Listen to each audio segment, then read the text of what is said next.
chiqqanlar va mehmonlar, bugun mana navbatdagi yaxshi tadbirimiz mana ertalabdan IT sohasida yoshlar bilan uchrashuv qildik. Bayrog'imizni mana shu millatimizni mustaqilligimiz ramzi bo'lgan bayrog'imizni mana 18-noyabr kuni qabul qilingan kun munosabati bilan katta tadbirlarni o'tkazdik. Mana hozirgi tadbirimiz ham chuqur ma'noga ega, chunki muhtaram prezidentimiz Namangan shahrini 1 millionlik shaharlar qatoriga qo'shish bo'yicha juda katta islohotlarni amalga oshiryaptilar. Bu yangi Namangan shaharchasini tashkil etilishi ham ma'nosi shu.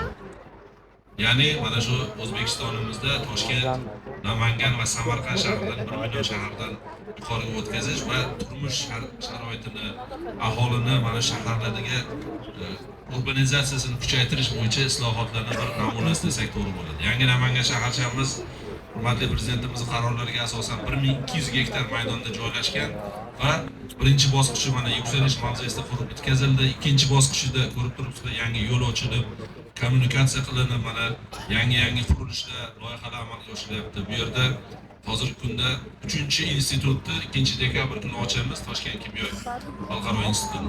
3 ta institut faoliyat ko'rsatishni boshlaydi. 4-sini qurilishini boshlayapmiz.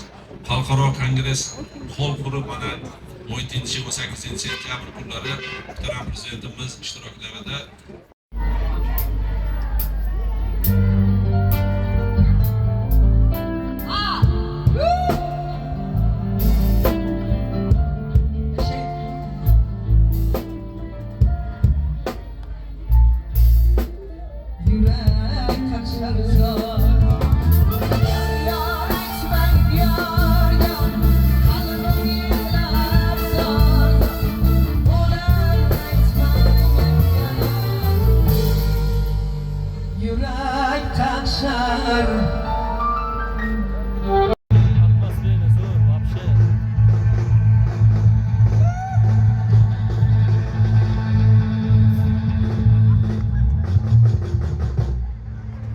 Tosh bolaga qarshi chalinglar.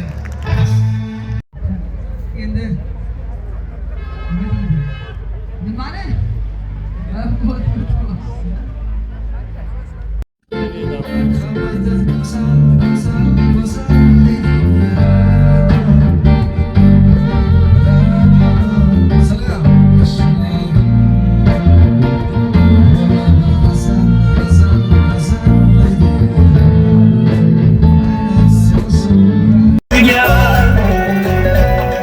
Yonidan ketkim kelmas, voydod qilma vaqt sanab qo'ygan.